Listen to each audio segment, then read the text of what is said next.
Jaya Radha Madhava Jaya Kunja Bihari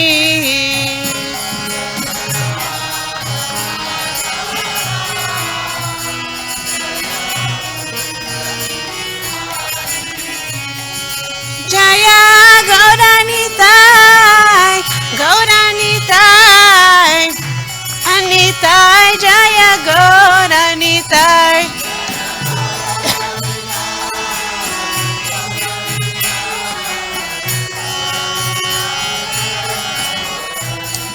Jaya Prabhupada Prabhupada Prabhupada Srila Prabhupada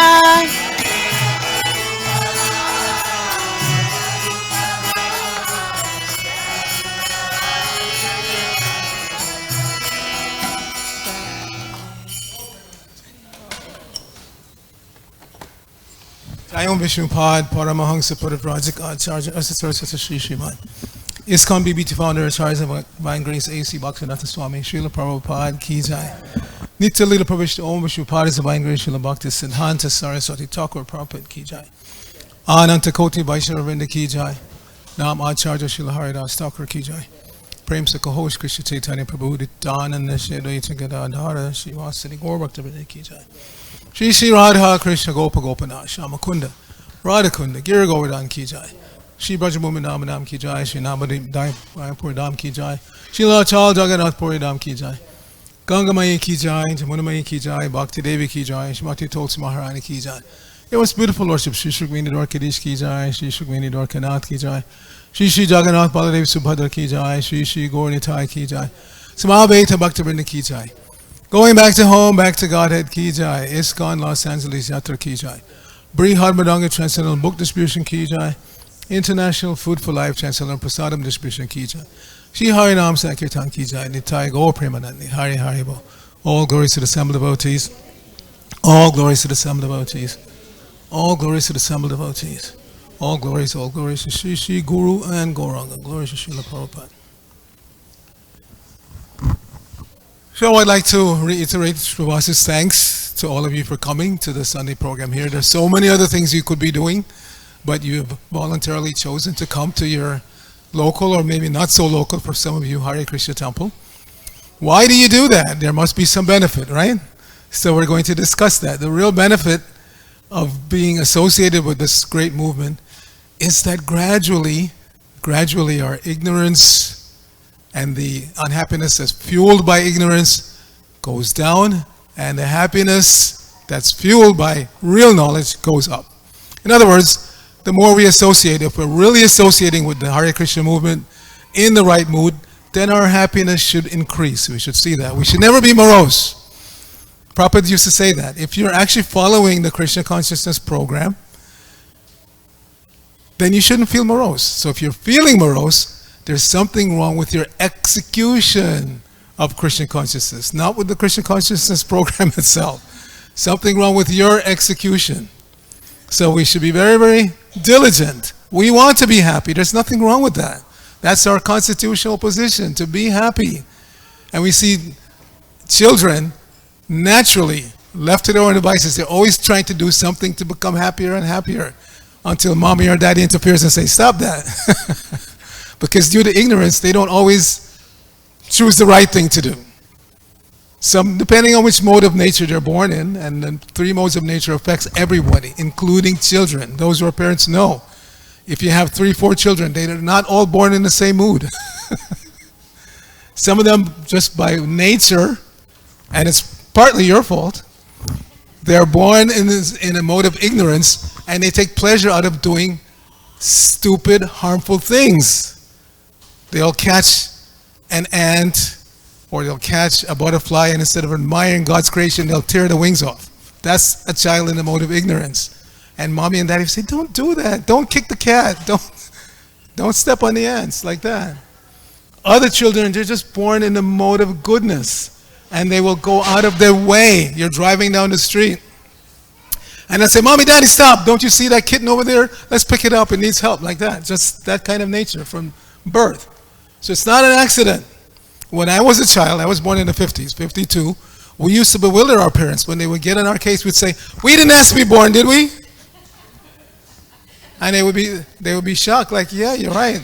Like you were an accident or unplanned or whatever. No, it's not an accident. Everybody gets by their karma the exact home situation that they deserve. Parents, mother, father, exact amount of access to wealth or education is not an accident. That's how karma works. And that's what always bewildered me. As a child, I was born in a Christian household. And even as a child, I could see that disparity. I would ask, why such disparity in life? Within my own family, I've said many times, it's a fact. There were millionaires, and then there were people who could hardly put 2 meals on the table every day. Why such disparity if God is fair and just? This is answered by the law of karma, based on your previous life. Previous life means you existed before this particular incarnation. Any of you speak Spanish? So you know the root incarnate means to be put into the flesh, literally. So what is put into the flesh? The soul. So this is the beginning of real spiritual knowledge. You have to accept, at first theoretically, that you're not this particular lump of carne, of flesh. You are a spirit soul with a past that goes back so far you can't remember. You can't remember. Most of us, we don't want to remember our past lives. Because why? The last life and this life was interrupted by two things. Death followed by birth. Both of which are traumatic for the spirit soul. Most people die in a very traumatic fashion. Even if it seems externally they're okay. They pass away at 108 lying in bed at night. You don't know what's going on internally. They're struggling like anything. Because if they're sinful, if they're in the modes of ignorance and passion particularly, then leaving the body is not a pleasant experience. There are agents of death. And in every culture around the world, you have this concept that there are angels of death, agents of death. It's not that everybody around the world was hallucinating and came up with this idea. Every ancient culture that you study, whether it's Indian or Aboriginal or African, they all have this concept that at the time of death, there's some agent that comes to get you. And it's not always pleasant. We should take this seriously. If somebody doesn't make spiritual progress in life, especially if they don't come to the point of Krishna consciousness, they are visited by some not very pleasant personalities at the time of death. It's a very traumatic experience. And quite often, these are the agents of Yamaraj. They're called Yamadutas. Quite often, they come in advance. So again, in the medical field, doctors and nurses, they have this terminology, terminal restlessness. Somebody's about to die and they just can't be peaceful. No matter how many injections you give them of anesthesia or whatever, they just cannot be peaceful. They're just always agitated. Because they're seeing those Yamadutas, they come in advance. They come in groups. It's not just one guy. They come in groups. And they have, quite often it's stated in the Srimad Bhagavatam, they have dogs. In many cultures, they also have this concept of the hounds of death. These are not theoretical things. People don't just sit around and hallucinate about these things. These things are actually there. And it was known in ancient cultures. But in modern culture, we don't believe anything until it's proven by science. I was discussing with some of our scientifically inclined members recently that one Swami that used to be with us, he's now gone, Mahavishnu Swami, the Indian Mahavishnu Swami, disciple of Shiva Ram Maharaj. Whenever you offer him juice, he would say, "Why juice? Give me the fruit. I still have teeth. I can chew it and get the juice out of it." You don't. And recently, modern science, they have validated this, that if you drink juice, orange juice, this juice, that is too concentrated for your body. Your internal organs have to work too hard to deal with it. It's not what the body's meant for. The body's meant to take juice when you chew it. And that juice is mixed with your saliva and it's broken down and your body can deal with it. If you drink concentrated orange juice or apple juice or whatever juice, it's too concentrated for your body. So now that modern science has validated, now we say, oh yes, it's true. We don't wait around for validation from modern science. We take what's there in the Srimad Bhagavatam, Bhagavad Gita, these books. So now we're going to read one verse from the Bhagavad Gita. Because as Subhas was saying, it's very nice. We all like to eat nice foods. And if we're a little bit philanthropically inclined, we like to feed others also. So we're going to discuss this verse from the 3rd chapter where Krishna discusses about eating. So everybody repeat after me. Anad bhavati bhutani parjanyad anasambhavaha yagyad bhavati parjanyo yagya karma samudbhavaha anad bhavati bhutani parjanyad anasambhavaha yagyad bhavati parjanyo yagya karma samudbhavaha. One more time. Annad bhavanti bhutani parjanyad anasambhavaha yagyad bhavati parjanyo yagya karma samudbhavaha. Go next door. Okay, synonyms.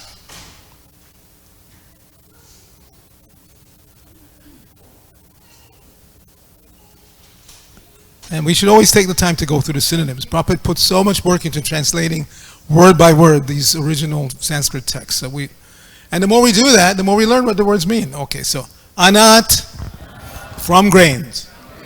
Bhavanti, grows. Bhutani, the material bodies. Parjanyat, from rains. Anna, of food grains. Sambhavaha, production. Yagyat, from the performance of sacrifice. Bhavati, becomes possible.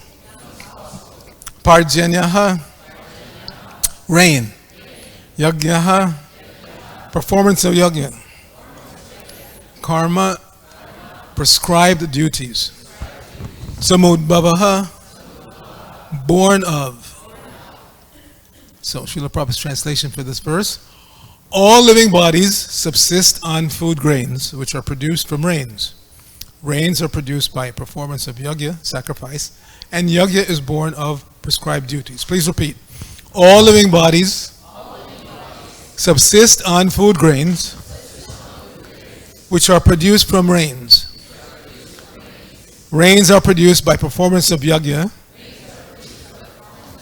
sacrifice, and yagya is born of prescribed duties.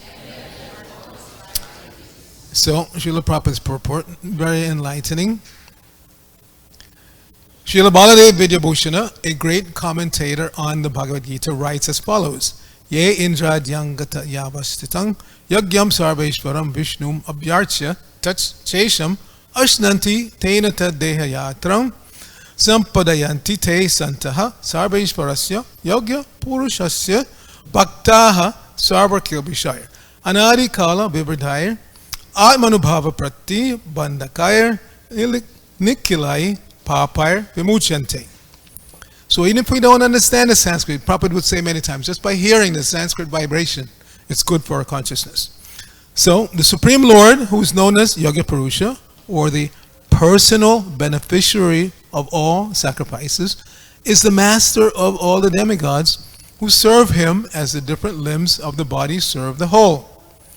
Demigods like Indra, Chandra, and Varuna are appointed officers who manage material affairs, and the Vedas direct sacrifices to satisfy these demigods so that they may be pleased to supply air, light, and water sufficiently to produce food grains.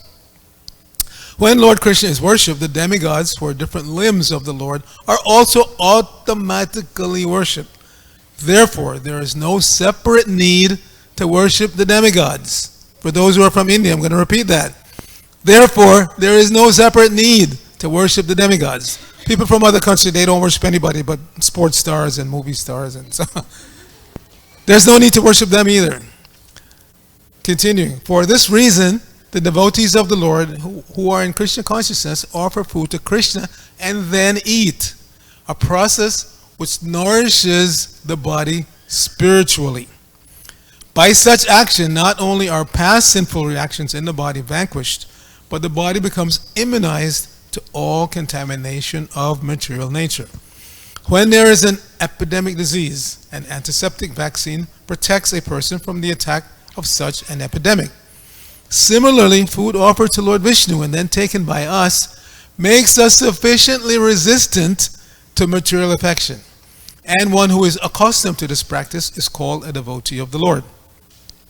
Therefore, a person in Krishna consciousness who eats only food offered to Krishna can counteract all reactions of past material infections, which are impediments to the progress of self-realization.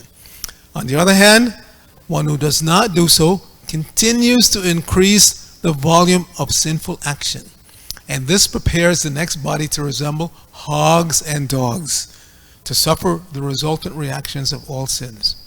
The material world is full of contaminations, and one who is immunized by accepting prasadam of the Lord, food offered to Vishnu, is saved from the attack, whereas one who does not do so becomes subjected to contamination.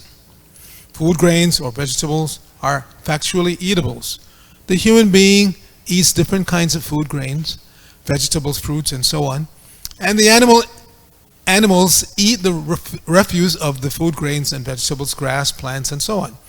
Human beings who are accustomed to eating meat and flesh must also depend on the production of vegetation in order to eat the animals.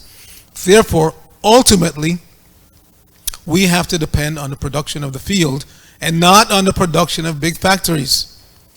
The field production is due to sufficient rain from the sky, and such rains are controlled by demigods like Indra, sun, moon, and so on. And they are all servants of the Lord. The Lord can be satisfied by sacrifices. Therefore, one who cannot perform them will find himself in scarcity. That is the law of nature.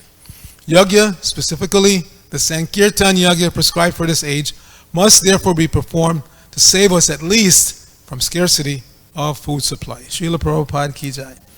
Namo Vishnu Padaya Krishna Prasthaya Bhutale Srimate Bhaktivedanta Swami Nityanamine Namaste Saraswate Deve Gauravani Pacharine Nirvishesha Shunyabadi Paschatya Deshtarine Om Agyana Timirandasya Gyananana Salakaya Chakshur Unmilitam Jaina Tasmai Shri Gurave Namaha Shri Chaitanya Manobhishang Shapitang Jaina Bhutale Swayam Rupa Kadamayam Dadati Swapadantikam Vandeyahang Shri Guru Shri Utapada Kamalam Shri Gurun Vaishnavangsha Shri Rupam Sagajatam Sahagana Raghunatam Datam Tang Sajivam Sadvaitam Savadutam Parijana Sahitam Krishna Chaitanya Devam Shri Radha Krishna Padan Sahagana Lalita Shri Vishakan Vatangsha Hey Krishna Kaurana Sindhu Dina Bandho Jagatpate Gopesh Gopika Kanta Radha Kanta Nabostate Tapta Kanchana Gaurangi Radhe Vrindavaneshwari Vishavanu Sute Devi Pranamami Haripriye Vancha Kalpaturubhya Shah Kripa Sindhubhya Evacha Patitanang Pavanebhyo Vaishnavebhyo Namo Namaha Jai Shri Krishna Chaitanya Prabhu Nityananda Shri Advaita Gadadhara Shri Vasudeva Gaur Bhaktarinda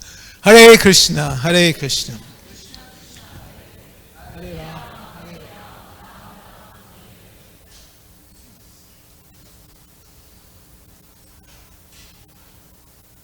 So as we learn from the Bhagavatam, sound travels in the ether. And the ether of this planet is thoroughly contaminated by all kinds of horrible sounds. Not the least of which is the constant honking that happens in every Indian city. I've been in India for a month. Left 19th of last month I left here. First Mumbai, Kolkata, Mayapur, back to Kolkata, Chennai, Bangalore, New Delhi. Every single Indian city, there's no restriction on honking. My gosh, it's a non-stop symphony, not symphony, cacophony of horns honking. What to speak of the crazy way they drive. The lanes, the lines on the road are just a suggestion. Nobody follows them. They're just always cutting in front of each other. They're what? They say there's like 1.2 billion people in India. I think there's at least 4 two-wheelers for every person there. Because, forget just the four-wheel traffic. There's a two-wheel traffic constantly cutting this way. It's madness. It is total madness. It's a little better in the West. People still acknowledge and follow the traffic laws, but not always. Not always. People go out of their way to break the law. There's one guy who, I guess he works in the neighborhood. I think he works at the hospital across the street. But anyway, he parks in this block every day. And every day religiously, at this corner, there's a sign that says right turn only. On the opposite side, there's a sign that says do not enter. Every single day, this guy gets in his car and he crosses the traffic. Exactly where it says do not enter. And predictably, everybody coming along, they screech to a halt and they honk at him and he gives them the finger. Every single day. And he will continue doing it until he gets busted. I guess, some traffic cop just happens to be there. So people not only are ignorant, they're deliberately ignorant. The traffic laws that are there, they don't obey. Again, it's not as bad here as in India. In India, they're driving on the left there. So you're driving on the left side of a highway. I'm rushing to the airport. It's 3.5 hours from my airport to get to the airport. I'm worried that I'm going to be late. On the same side, coming from the opposite direction, these big trucks, they don't care. They're supposed to be driving on the other side of the median. They don't care. Just to save a few minutes to get to the next turnoff, they'll come and risk an accident. So this is material life in a nutshell. All the signs are there.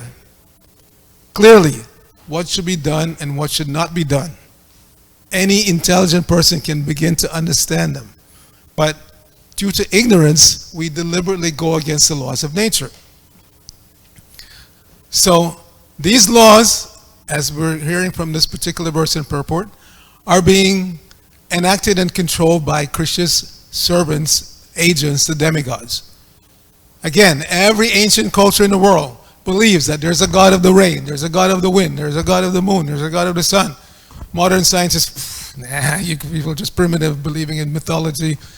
But why is it that, again, every ancient culture, India, Africa, Aborigines in Australia, everywhere you go, in ancient culture, they believe in these things. There's a demigod of the sun, of the moon, of the... Is that an accident? They didn't have any internet. It's not like they sent text message, hey, we just discovered there's a God and maybe you all should, but no. Maybe it's because there really is a sun god. There really is a moon god. We should at least examine that possibility. But no, they don't. Until things are shoved down their throats and they can't avoid it anymore, that's the only time they change their theories. And the classic one I give all the time, because it's a fact. When I was a child, I was born in 52, so we're talking 58, like that. We didn't have the internet, we had TV, but we were only allowed to watch the news 1 hour at night. So all my information came from encyclopedias. I would read avidly encyclopedias. And in encyclopedias said, very clearly, and I went back to check recently to make sure I wasn't making it up. In the 50s, they said, there is no life at the bottom of the ocean. It's too dark, it's too cold, the pressure is too great. This was a scientific presentation. If you took a science class in school, that's what they taught you. And if you told them anything else, you would fail. But in the 60s, when they were able to come up with submersibles that could go down to the bottom, lo and behold, they saw there's life there. Everywhere. Even where there's big cracks in the Earth's crust under the ocean, and there's all these hot, toxic gases coming up, there are life forms there, happily living. So this is science. They make some conjecture based on their limited understanding of nature. They come to some conclusion, and they force you to accept it. So going to school means they're not training you how to think. They're training you to not think. Don't think. Just accept whatever we teach you and regurgitate it. You get an A and you go on to the next class. They don't want anybody to think. But the Vedic culture is just the opposite. Try to appreciate what is going on in nature. See clearly what's happening. You can see. You take a little seed. And there's unlimited amounts of seeds on this planet. How many of you use lemons regularly? Right. So you go to Trader Joe's, you buy a package of organic lemons, maybe half a dozen in a package. Every single lemon, you cut it in two. There's at least a dozen seeds in there. And what do we all do with it? We throw them away. And then we go back and buy more lemons. Wouldn't it be intelligent to plant at least one seed? Especially here in Southern California? And grow a lemon tree? Same thing with avocados. We all go and buy our organic avocados. Take out the seed, throw it away. And then we go back and buy more. So this is how we're mistrained. Consuming units. Go to the store and buy whatever you want. Don't even think about growing your own. That's too much waste of your time. You see? So this is modern culture. Vedic culture is, no, be intelligent. These seeds are given by God. Anad bhavati bhutani. So the seeds are given by God. You're supposed to plant them, not just throw them away. Plant them, and then, in order for the seed to grow, you need rain. Now it seems that rain is just some random, but no, again, every ancient culture knew it. That's why in every ancient culture, African, Aboriginal, they prayed whenever it was time to plant crops. They prayed, please let the crops grow nicely. They understood there's some higher power that controls the rain and the winds and everything that was going to affect my crops. So let me pray. Let me offer some sacrifice so that my crops will grow. Because everybody has to eat. As it's mentioned here, even those who eat meat, they're dependent on the vegetation. The animals have to eat the vegetation, and then you kill the animals and eat them. So, modern science, modern society, so-called culture, is so far removed from what's actually happening, what's actually necessary for happiness in this world. People are misled into diving deeper into the bodily consciousness of life. But just a cursory examination. If you think you're this body, which body are you? This one that's sitting here right now, or the one yesterday, or the one 10 years ago, or the one that came out of the womb of the mother, or the one that was in the mother's womb before it came out? The body was there. It didn't just automatically appear once the mother gave birth. That body was there. And every mother knows every child is different. Those of your mothers, put your hand up who have children. So you know if you have more than one. The first child was kicking more on the right side, the other one was kicking. You know before that child comes out, there's a body in there and it's moving. So mothers don't have to debate. It's big scientists debate. Well, when does life actually start?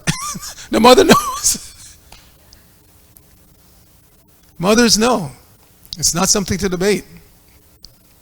What the mother may not be aware of, just like my own mother was, we would bewilder her. We didn't ask to be born, did we? Yes, we asked to be born by our karma. We were placed in that particular womb of that particular mother to give her a particular set of experiences and to give us a particular set of experiences. And I have two sisters, one older, one younger. Each one of us completely different personality. Same mother, same father, same surroundings, different personality. So the personality, this is another debate they have. Is it nature or nurture? No, everybody's born with their own personality because we're all, guess what? Persons individually, eternally. This is the point of the Bhagavad Gita. Why is Krishna talking to Arjuna here? This is the third chapter. Arjuna surrendered in the second chapter. Okay, now you're my guru. Please tell me what to do. I'm bewildered. Why is he talking about food? They're on a battlefield. Yes, soldiers have to eat, but that wasn't Arjuna's bewilderment. He wasn't bewildered about what to eat or what not to eat.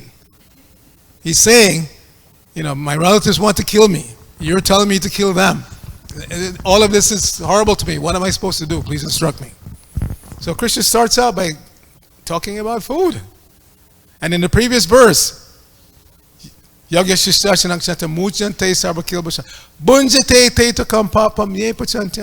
devotees of the Lord are relieved of all kinds of miseries because they offer whatever they eat and sacrifice.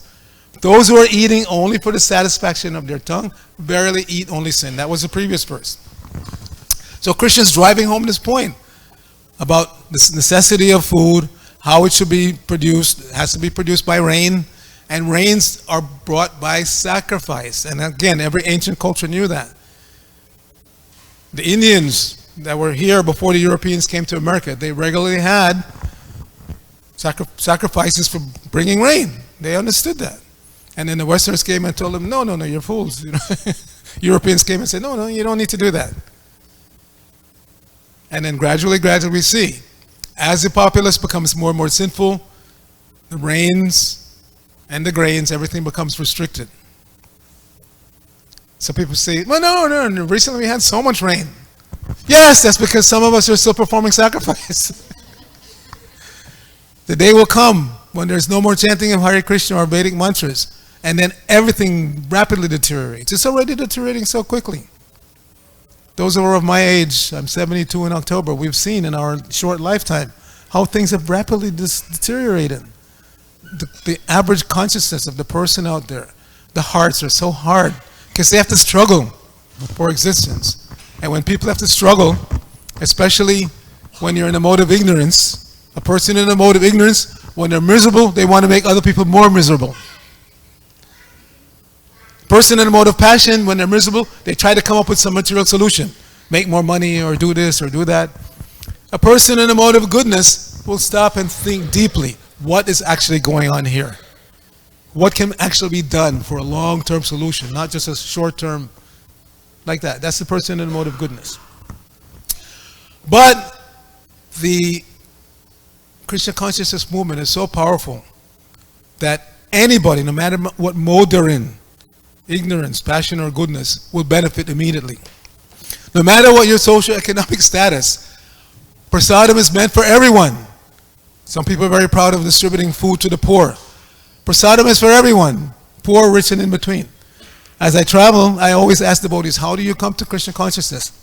And most of the very well-to-do Indians that I met on my last trip, all the way up to very, very, very wealthy people, prasadam. And they're shocked because they all have chefs at home that can cook better than our cooks. But they become immediately attached to prasadam. Why are you all here? Prasadam, you're waiting for the Sunday feast. Now at home, you could probably make better puris, better sabji, better. But there's something about anything that's offered to Krishna. When it's offered to Krishna with love and devotion, it's transformed. It's no longer just puri and sabji and rice and dal. It's prasadam, and you feel that. There was one family I met. Both husband and wife were now initiated disciples of Jayapataka Maharaj. But they were from well-to-do background, Bangalore. And they said, you know, their parents were kind of religious, but they had no attraction. Just business, business, business. And they were successful in business. But lo and behold, they came across a devotee, and from the first meeting they got prasadam. And it was like, whoa, what is this? So they started going to the temple just to get prasadam. They would get there early. They would get there just on time for prasadam, the husband was telling me. But one day they got there early. And what to do? Leave, come back. All right, so they sat down and they listened to the Bhagavad Gita class.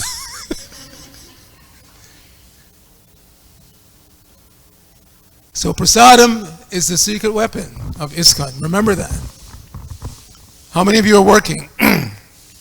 Maybe in an office. Follow this formula. I used to work in an office in an ad agency in New York. I'm in the Vanaprastha order now, but when I was a householder, I was working at one point. So what I used to do, because in that particular company, they had a culture of celebrating everybody's birthday. The company would pay. They would, you know, buy some cake, whatever, and have a party. So once I became aware of that, I said, don't worry about it, I'll bring the cake. So I would pay one devotee to make a nice prasadam cake, bring it to the office, and then they would all dive in. And they would all start asking, where did you get this? This is the best cake I've ever had. I said, whenever you want a cake, just let me know, I'll give you the contact information. So even surreptitiously, if you give people prasadam, they benefit. It's called agyata sukriti. They don't know they're eating Krishna prasadam. But it's so powerful that they immediately become attracted. And that's why part of our International Society for Krishna Consciousness is regular distribution of prasadam. In the temples, at festivals, any excuse for distributing prasadam. Prabhupada would be very upset if somebody came to the temple and left without getting prasadam. He would ask, did that person get prasadam? And if somebody said no, then he'd give him prasadam, something to eat. He wrote once to all the temples, he said, you must distribute prasadam to everybody who comes. If there's nothing available, in 15 minutes you should be able to make eggplant, sabji, and puris. It's so important that everybody who comes in contact with Krishna consciousness movement get prasadam. And also at home, make sure your neighbors get prasadam. Again, you don't have to tell them, you know, I rang the bell and I offer this. Just give it to them. Get them hooked. Cake, cookies. I'm also, as you know, in charge of the college preaching. So after many years of experimenting, of taking gulab jamans and this and that, it doesn't work. Cookies are the best thing for academic preaching. So we always take tons of cookies whenever we go preaching. And the students, they all love him. Many of them at first are a little reluctant, but when they see the teacher eating, because many of the teachers, they invite us regularly over and over again, and they themselves are looking forward to the cookies. So when they see the teacher eating one cookie, two, three, then they surrender and they also eat. So prasadam distribution is so important. But as mentioned in this verse, it has to be offered. It has to be offered. So don't take any shortcuts. It's very, very simple.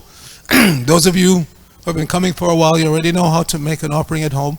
But those who don't, it's very simple. Prabhupada said, if you recite your Guru Maharaj's pranam mantras 3 times, bas, it's offered. And if you don't already have a guru, recite Prabhupada's pranam mantras. Put a picture of Prabhupada on an altar or carry it on your smartphone. Nowadays, everybody has a smartphone. Wherever you are, in the parking lot at Walmart, wherever you are, put the smartphone on the dashboard, bring up Prabhupada's picture, say Prabhupada pranam mantra 3 times, bas, finish.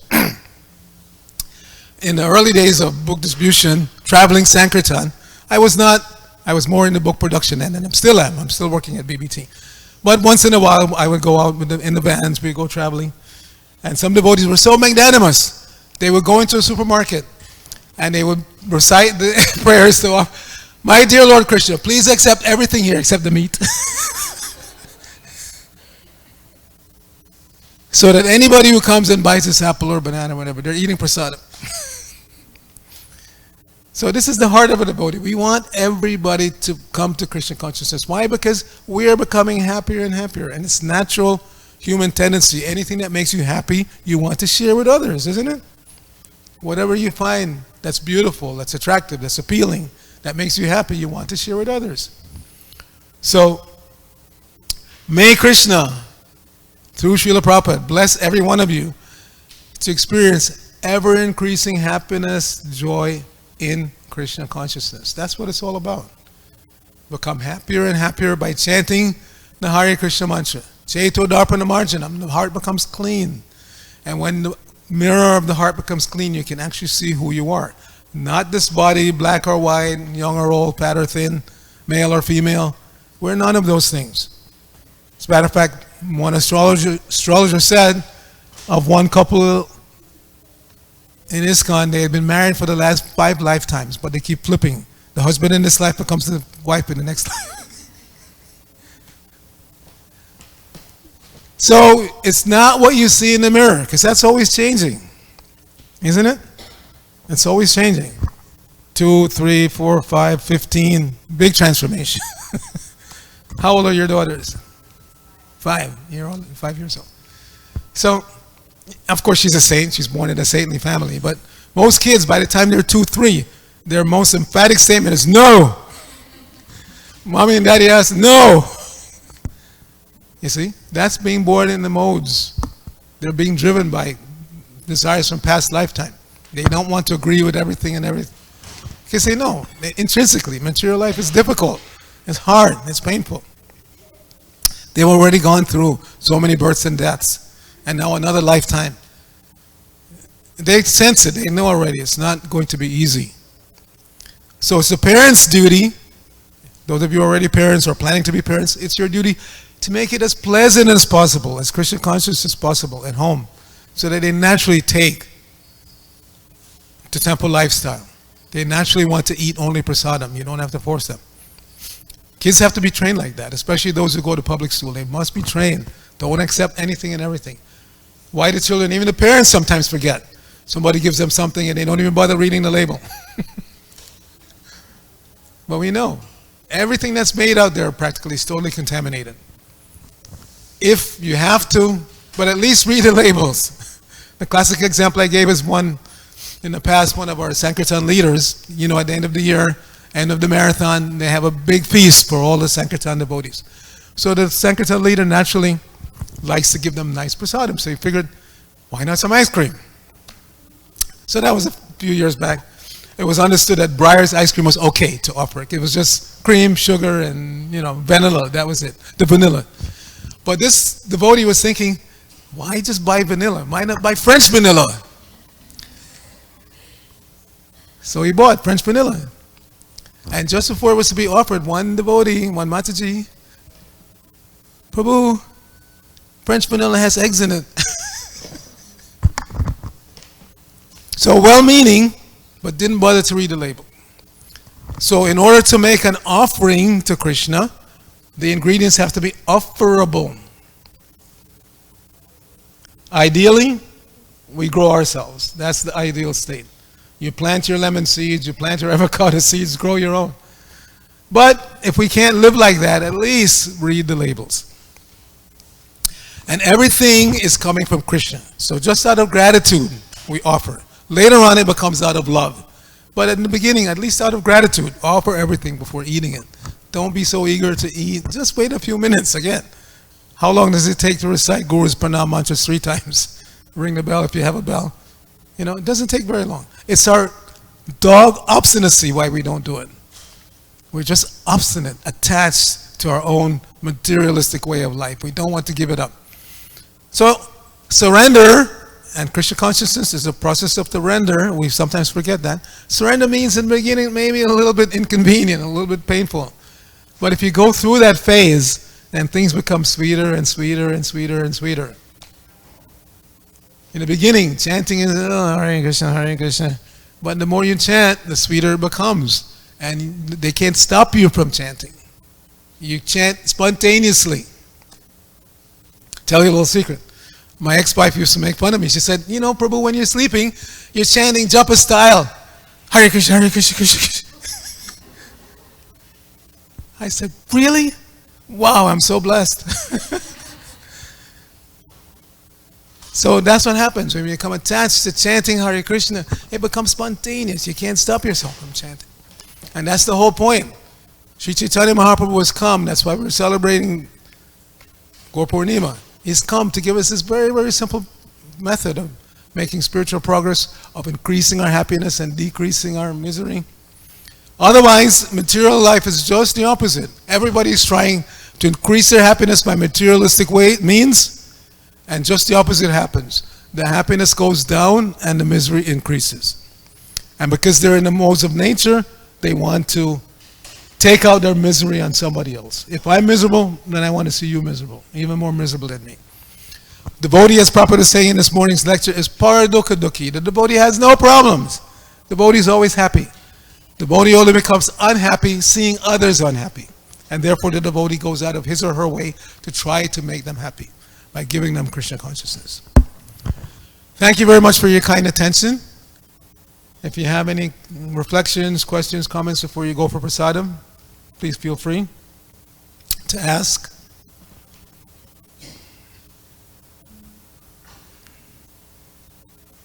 Anybody?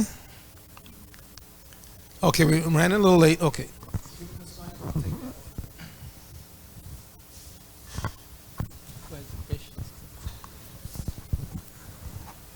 Yes, what is your question? Thank you, Prabhu, for the lecture. I was just wondering, it's just a simple question, but where can I find the prayers for the prasadam? The prayers? Yeah. We have that little temple songbook or temple book of mantras and songs, temple little songbook, yeah. Okay. So get one of those if you don't already have it. Everything is there, all the mantras, all the bhajans that we chant, and it's all in that book. Okay. And besides that, we have a bigger songbook, which has all the songs of the Vaishnavacharyas. So thank you. You should try to get both. This one is good for the beginning, but as you go along and you become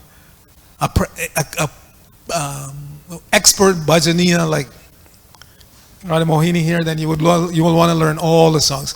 Her dad, he was such a beacon of that way. He would always chant all these Vaishnava songs. I always remember him for that. And his children followed in his footsteps. Oh, wow, wow. Very nice. Anything else? Yes. Maybe you could devote some space around here to grow a little bit of food to keep the I totally agree. We're growing some flowers, but we need to grow more fruit trees. And the reason why you don't find a lot of fruit trees in public spaces in America is because the growers don't want it. They want you to go to Trader Joe's and buy fruit and stuff like that. So every median, every sidewalk, everywhere, there could be so much fruit trees growing, so many fruit trees growing. But the growers, those who grow it for sale, they don't want that. They don't want the public to have easy access to fruit. And you see? Just think how much more satisfied those who are unhoused, we don't want to say homeless, but unhoused, how much happier they would be if they could find a mango anywhere. They would cause a lot less trouble. But because there's no such easy public access, which is what this planet is meant for, easy access to food. Because it's not there, then these unhoused people, they go into Trader Joe's and they steal. You see? Frequently they do that. Because they feel the pressure. Everybody has to eat. And not everybody can always put together the money to go and buy something to eat. And they can't always find a free food distribution somewhere. So they go into a store and take. Not justifying it, because if the government was properly run by those who are at least in the mode of goodness, if not Shuddha Sattva, then things would be much better for the population at large. There would be saner management. As we know, there's insanity. The government and other private entities, they accumulate so much grain, and to keep the price constant, they throw away so much grain. They dump it in the ocean and whatnot. So this is sinful. This is sinful. But if sane, spiritually minded people would run the government, then there will be less scarcity. As I mentioned here, scarcity is created by being sinful. If we're trying at least to be free of sin, then nature can produce 100 times, 1,000 times more than she's producing right now. Mother Nature actually says, it's stated in the Bhagavatam, when people are too sinful, I restrict